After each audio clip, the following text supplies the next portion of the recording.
jërë ngeen jëf salaamaaleykum am internet Jëli bi amaan mbégte ak contentement bu baax a baax jàkkaarloo waat ak yéen nuyu nañ kilifa dina nuyu kilifa aada nuyu njabootu làmb yëpp dinañ dem ba ci hôpital yi di wax ñi fa tëdd yàlla na yàlla fa duñ fàtte tam ñi nga xamante ne ñu nekk ci prison yi ñu leen di ñaanal bu baax a baax leen fa dugaloon ñu génn te leen fa dugaloon ñoom ñoom ñu bañ cee delluwaat duñ fàtte tam di ñaanal bu baax ñi nga xamante ne dañoo génn àddina yàlla na leen yàlla yërëm te xare leen àjjana ñuy ñaanalaat kenn ki nga xamante ne njabootu làmb la ci làmb la bokk muy Ada Fass di ko ñaanal yéen bi nga xamante ne moom lañ ko ñëndi yàlla na oyof loolu yàlla na gaaw a génn foofu mu nekk ndax boo xoolee prison metti na mettiwul mais yàlla na ko fa yàlla taxawul bu baax a baax tey ñu ngi toog ak doomu Fass bi mburu Fass bi Caatu Kajoor di ko nuyu bu baax a baax di ko siyaar mu mbër nag ñuy seen émission mbër ak cumukaayam waaye dinaa nuyu jantal mara bu baax borom su yàlla ne waaw lépp day baax borom Pikine maa ngi koy nuyu bu baax a baax di ko siyaar dañuy jox mbër mi su nuyoo pare ñu tàmbali nga xamante ne mooy waxtaan bi Caatu Kajoor nuyu naa. waaw auzu billaahi mina sheytaani rajiim ginnaaw bu ñu sant yàlla julli sant bi sant suñu ñaari waajur ñu ngi nuyu Sénégal yëpp di nuyu monde entier di nuyu waa Thiès waa Dakar di nuyu ñëpp di nuyu waa Kër Massar di nuyu waa Kajoor bu baax a baax di nuyu sama waa dëkk waa Ngaay di nuyu waa Tiwaawan waa Thiès waa Pout di nuyu di nuyu sama waa dëkk Kajoor waa Touba Kan Daaru Say Maka Jaw Ngandek di nuyu sama yaay bu baax di ñaan sama papa fa mu tëdd yàlla gërëm fi mu jógee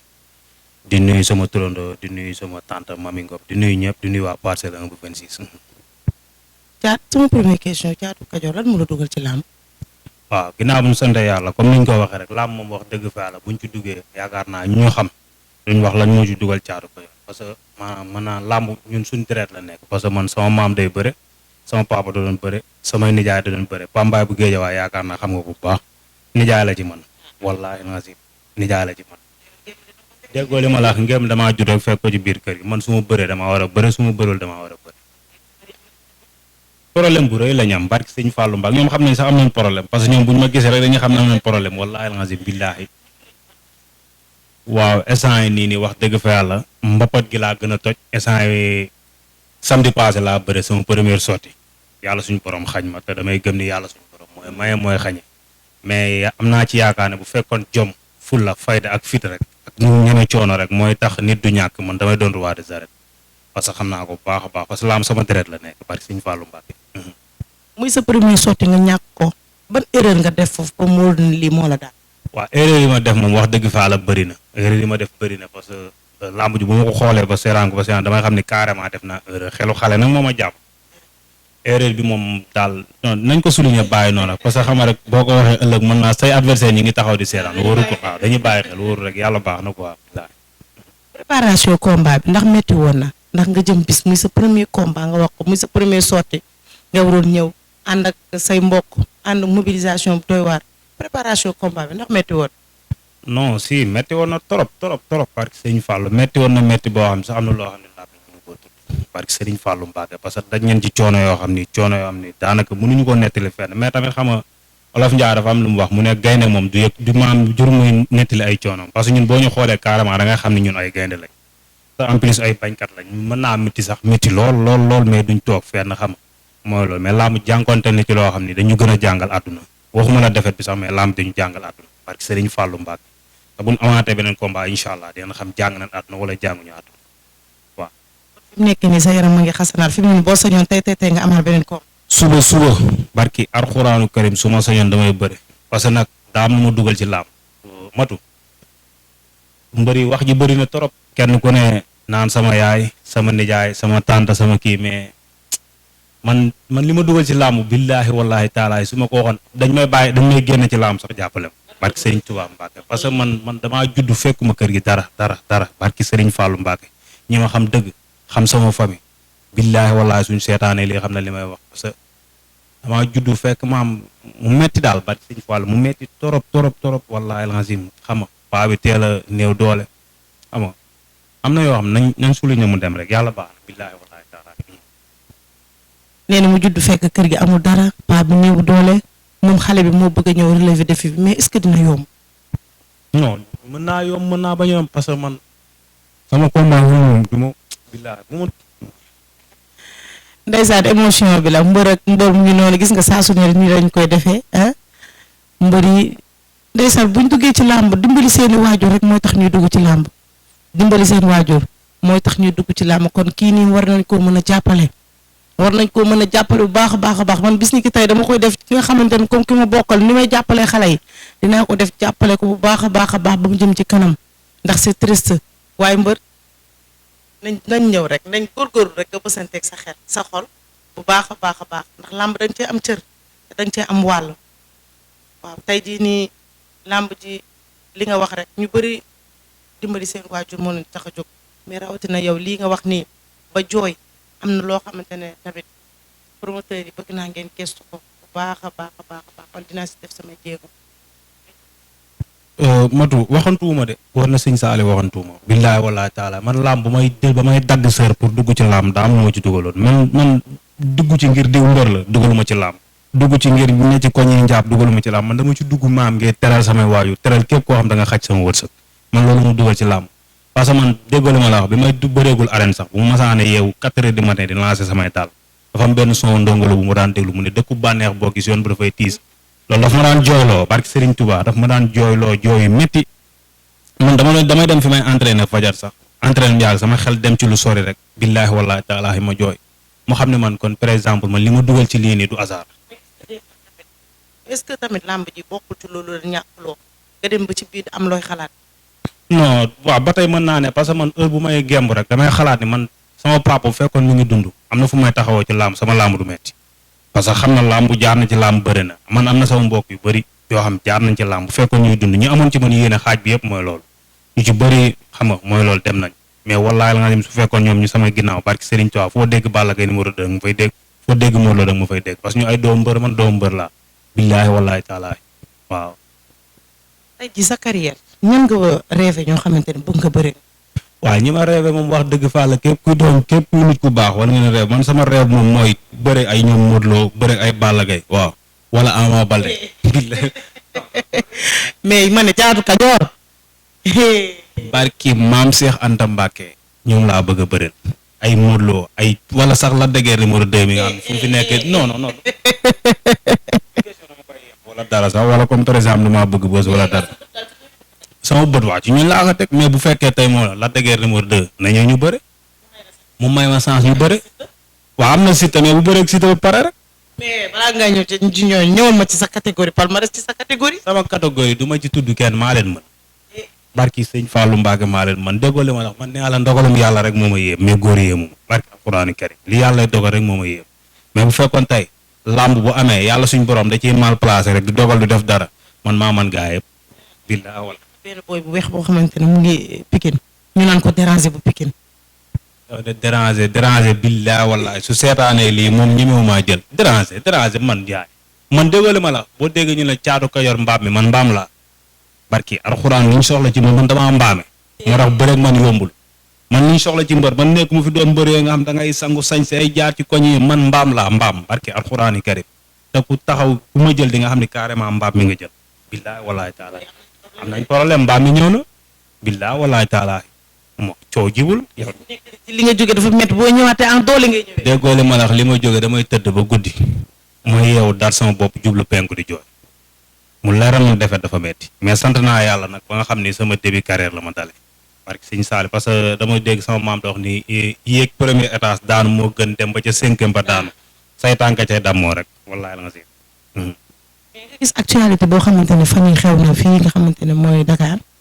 mbër yi demoon seeti ki nga xamante ne mooy président daanaka sax ñëpp demoon mais dañ cey gën a tudd ñi nga xamante ne ñooy mbër yi ndax boo xoolee président bañ fay dem journalistes yi demoon nañ arbitres yi demoon nañ promoteurs yi demoon nañ woykat yi demoon nañ tëggkat yi demoon nañ mbër yi demoon nañ mais mbër yi lañ ci gën a joxoñ baaraam tuuma lan ngay wax ci loolu. Matu adduna de wax dëgg fa yàlla daa jeex ba pare te yaakaar naa ni gis nga nit li ëpp solo ci doomu aadama mooy ngor ak fulla ak fayda te man dama gis ñaari baat ñett gis nga mbër noobul la mbër gor la mbër wuru wone benn tànk boo xam ni tànku caaxaan la dëgg la président bu woote daa war a woote parce que ñun ñëpp ay doomu réew mi lañ fi lañ juddoo fi lañ yaroo quarante boo ci xool Sénégal nga ciy gis kon ñun war nañoo xool loo xam tey bañ ci sóoraal tey ñaari baat ñett yoo xam ñu ne mbër xaalis a ko jiital mbër bu lekkee bu suur naan ba màndi namatul dara man loolu chaque jour bu ñu ko waxee daf may naqare parce que man doon naa mbër mais yoruma jikkoy mbër mais damaa bëgg ñu xam ne tey lii nii ngay gis muy wàllu Macky Sall ak Sonko gi yëpp ngay gis ni nguur day jeex yàlla mooy fal yàlla mooy folli Macky Sall xam na bu dee toog xam na bu dul toog xam na Sonko bu dee toog xam na bu dul toog xam na mais li may ñaan mooy jàmm sax ci réew mi ñu bañ a taal bañ a xeex bañ a rayante xam ni Sénégal ñu nu neen te mag ñu baax Sénégal da wax dëgg fa la mag ñu baax ñi def nañ fi loo xam ne képp ko bëgg a yàq yow yaa yàqu rek parce que ñoom Serigne Touba fi lañ jaar maam Alaaji Malick maam Abdou Aziz kenn ku ne ñaan na kenn ku ne def na loo xam ne billaahi wallaahi taala réew mi kenn mënu koo taal man nañoo jóg nag xam nga tojante bopp mais réew mi benn bopp la kenn mënu ci dara mbëri nag wax dëgg fa li ma leen di ñaan mooy mbërum làmb du politique xam nga li ma la wax bu baax a baax comme yow par exemple yow ñu lay bëgg ci réew mi kii day faral Sonko kii day faral Macky Sall mal placé booy waxal loo xam ne moom nga xam bul wax ngir sa intérêt bopp parce que gisoo fa benn mbër bu ndaw ñun mbëri ndaw yi kenn xamul gisoo ñu fa ay mbëri mag nga fa gis léegi kon ñun léegi ñoom ñi fa dem nga xam ni man li ma bëgg sax moom mooy lenn mbëri mag yi matu am na li ñu am ba pare léegi li laa rasul na ñu dimbali ñun xale yi nga xam amaguñ dara ñu jàppale ñu fu ñu toog ñu wax fa suñuy wax nag wax dëgg fa pour ñu am dara mais ñun mënuñoo nekk fii rek di reer ay cereeg meew ay fonde ay mbiskit ba kañ des fois da ngay toog semaine doo reer doo def dara doo añ doo ndekki topp entraînement yi ñoom ñi tey Balla Gaye boo demee këram am na kër am na oto yor nay soxna mi ngi tukkee ga ñëw Modou Lo noonu Ama Baldé noonu kasaale ka kasa mais léegi ñun mbëri ndaw yi da nga fay bëgg a seeraat benn caatu ka yor bu xëyee dem entraînement ñëw yor benn mbuusu cereem su fukki dërëmam door ñëw tëdd nelaw ba kañ nañu jàppale wallaahi azim loolu billaahi wallaahi taala waaw nga nekk fële nga xamante ne mooy écurie Fass Benno mu am kenn ci nga xamante ne bokk écurie muy Ada Fass lu metti dal ko nattu dal ko lan ngay wax ci loolu. waaw loolu moom wax dëgg fa la ñu ngi masaw Ada di ko masaw di masaw ay mbokkam di masaw waa Fass yëpp di masaw képp kuy supporter Ada Fass di leen xamal ne Ada gaynde la Ada champion la jàmbaar la tamit te wax dëgg fa daa bokk ci làmb barki Serigne Touba Mbacke ku ne bokkul ci làmb rek da ngaa xamul nit mais Ada dafa bokk ci làmb te lii nii kenn yéenewu ko man bokk yéenewu ma ko parce que man wax dëgg fa la ginnaaw yàlla man bu ma taxawee ci làmb wala may ñëw di bëree sax ginnaaw yàlla moom la ci Fass waaw di ci gërëmaale Ibra Fall tamit mais Ada wax dëgg fa dañ koy ñaanal yan bii nii nekk ci yàlla na teggeeku ci barki Serigne Bamba bu mu ñëwaat jëlaat semaine continuer parce que moom waru échec ci làmb champion li may wax ni waxuma ko ngir dara man dama koy wax ngir xol parce que depuis bi loolu amee ba léegi barki Serigne Bamba dama ne ci naqar wallaahi lazim sama mbalak man day sama waay barki Serigne Touba bi ñu koy bi mu waaj a dem fii nu mu tee tournoi bi ñu ko tudde woon fële conkesil ci guddi gi nii rek fekk ñuy déggante téléphone nii mu ne ma yow léegi sa combat bi maa lay yóbbu barki Serigne Fallou Mbacke vocal yaa ngi fi mu ne maa lay yóbbu ci suba gi daanaka la ko loolu noonu daal mu naqare ma torop barki alxuraan ga ma amoon yéene daan toog plateau tamit dénoncé loolu noonu mais comme yow ñëw nga ba takkiyal ma sax dama lay santaale bu baax a baax parce que nit ku baax la Ada amul benn problème barki alxuraanu kër amul benn problème nattu du wees waaw te nattu olof njaane nattu du noonu ngëneel la waaw te nag am njëlbeen du dara mu jug rafet rek moo jara ñaan te lii nii càngat la ci moom rek incha allah day ñëwaat jëlaat yoonam ci kàttanu yàlla dañ koy ñaana mu génn ci barki Seydina Muhammad sallallahu alayhi wa sallam waaw mbokkam yëpp nag ñu ngi leen di waaw di leen di masawu lii nii xam ni wax dëgg fa la mais day xale mais yàlla baax na yàlla suñu borom bëri na sutura quoi. ayca lan ngay tàggatoo ak nga sant ak lan ngay wax say supporters yi nga xamante ne keroog ñoo defoon déplacement ñëw supporter li sara ak ñan ngay gërëm ci nga xamante ne jàpp nañ la ci combat bi. waaw ginnaaw bu nu sante yàlla comme noonu maa ngi sant sama supporters yëpp fépp waay jógee parce que ñii jóge nañ Gambie ñuy jóge Kajoor ñii jóge Ngaay ñii jóge fu ne la waaye doon jóge surtout sama booy yi nga xam ñi ngi Ngaay maa leen di gërëm bu baax a baax a baax booy Kajoor yëpp ak booy Ngaay maa leen di gërëm bu baax waaw di gërëm kër gi ma yeewoo tamit di nuyu sama turando bu baax parce que sonn na ci combat bi bu baax a baax a baax Mami Ngom soxnaam sonn na ci trop di gërëm Thierno Ahmed bàyyuma kenn di gërëm waa Parcelles tamit maire Wali Ndiaye maa ngi koy gërëm bu baax di gërëm Njaw doomam mama maa ngi koy gërëm baax di gërëm Maaw di gërëm waa Parcelles yëpp di gërëm xama ñoom Ibouzo gaay yi bàyyuma kenn di gërëm Njaw bu wér nag ak Xaadim Sopirim di gërëm suma gaay yi nga xam ne ñi ngi nekk Gambie ñoom Mor Kan ñoom Tafa Ndiaye di gërëm ñoom Ibra Fall Bas Dieng waa groupe fans club bi yëpp maa leen di gërëm bàyyuma kenn di gërëm ñëpp ñoom Omar gaay yëpp maa leen di gërëm parce que sonn nañ ci combat bi trop fépp fu fans nekk rek maa ngi lay gërëm parce que gaay yi sonn nañ ci bu baax a baax bi di gërëm waa Touba tamit di gërëm waa Touba bu baax ñoom Mout Dieng maa ngi leen di gërëm di ñaanal tamit xam nga Sénégal jàmm yàgg fi di ñaanal sama yaay yàlla na ko yàlla suñu borom may gudd fan ak wér ba mu gudd fan ba fekk suma njëriñ di ñaanal Sénégal yow tamit di la sant bu baax waaw di la sant bu baax di la wax ni lii nii yàlla na yàlla suñu borom dimbali la ba nga xam tey lépp loo bëgg sa àdduna rek yàlla na ko yàlla suñu borom defal billaahi wallaahi taala maa ngi ñaanal Sénégal yëpp lan nga wax mbëri mbëri yéen wax dëgg fa yàlla maa leen di wax ngeen xool bu baax a baax bu ngeen ma xoolee xam ni carrément dimbali yaay moo ma yëkkati képp koo xam ne tey pare nga pour bëre ak man pare naa man xaaruma kenn xaaruma Modou Lo xaaruma Gris man bu suba bu ma joxoon làmb barki Alaaji Fàllu Mbàkke dama koy bëre man awma kenn koo xam dama lay tàppet parce que man dama am làmb li ma ci bëgg moom il faut ma takk sama fit ñeme xam pour mën a dimbali yaay parce que yaay sonn na trop cin daaga tege tàkkul barki Serigne Touba Mbàkke këriñ boo jënd mu guus du ngoo tàkk xëy na nag man mii tey la yàlla suñ borom dimbali pour ma war koo dem jëli te pour ma jëli ko day jafe sama morom bi du ma fi nekk di lim kenn yéen ñi ma war a bëreel xam ngeen bu baax a baax yow mi toog sax xam nga ñi ma war a bëreel dañu waxante dëgg rek wallaahi lazim. ay ci jërë ngeen jëf ñii rek lañ ko defee saa su ne seen émission mbër ak cumukaayam tey nag ñu tàlloon ki nga xamante ne muy Caatu Kajoor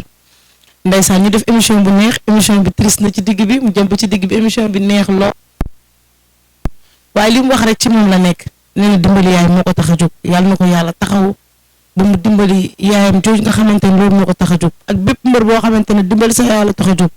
jërë ngeen jëf di kontaan bu baax ci nga xamante ne mooy abonné nee naa leen dem na ngeen